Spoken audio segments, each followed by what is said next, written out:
What is it like to be a woman who excels in a male-dominated field like mathematics? Nobody ever takes it for granted that I'm very skilled at what I do. In our society, a negative stereotype exists about women and math. It's always pleasant to surprise somebody with my abilities, but I have to prove myself every time. And what is it like to be a talented African-American college student in our society, where a negative stereotype exists about blacks and higher education? We feel that pressure because we know that we represent, being that one black person in a class, you may very well be the only interaction that certain white people or Asian people may experience with a black male. Psychologist Claude Steele says there are negative stereotypes about all groups, but he's interested in how people experience negative stereotyping. He calls the impact StereotypeThreat. Steele says once a person is in a situation where the stereotype applies, then you also know that you could be treated in terms of that stereotype, judged in terms of that stereotype, in some sense reduced to that stereotype. And that is really all there is at the core of stereotype threat. That's what that term refers to, is that experience. The experience can be stressful. Very much so.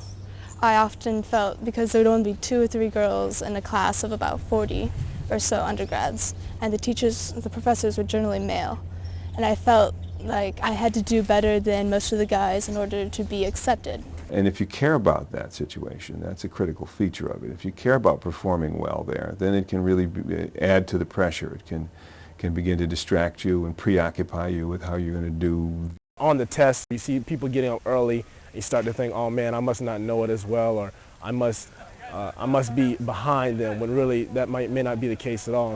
And all of that kind of thinking and preoccupation and worry and probably anxiety can maybe interfere with your performance there. Good morning, everyone.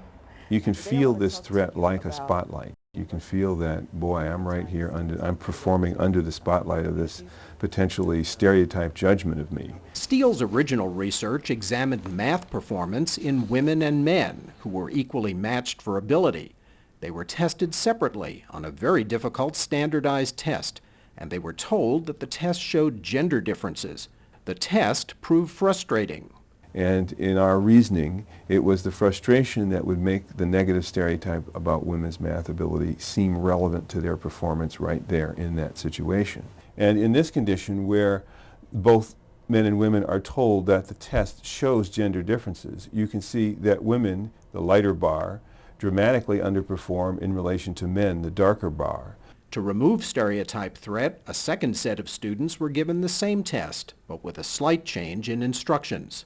We said something like, well, you may have heard that women don't do as well as men on difficult standardized tests. You may have heard that, but that's not true for this particular test. And with just that slight change, stereotype threat disappeared. You see, women's math performance goes up to match that of equally skilled men. Stereotype threat has also been examined in black and white students.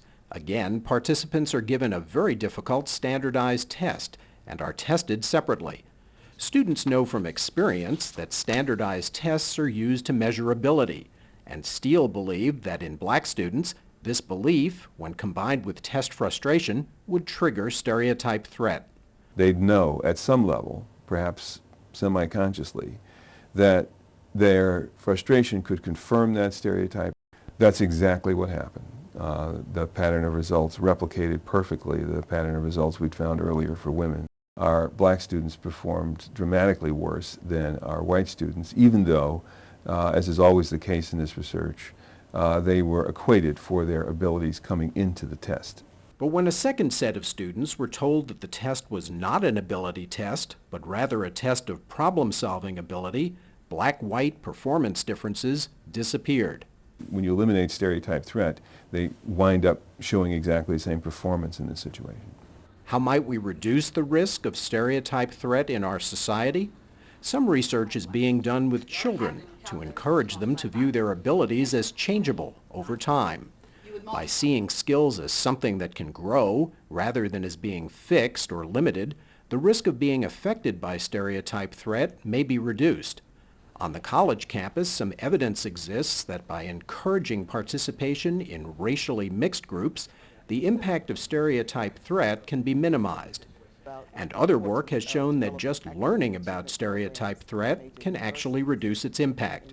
Such knowledge can help students to realize that feelings of frustration are normal and that they are experienced by many of their peers.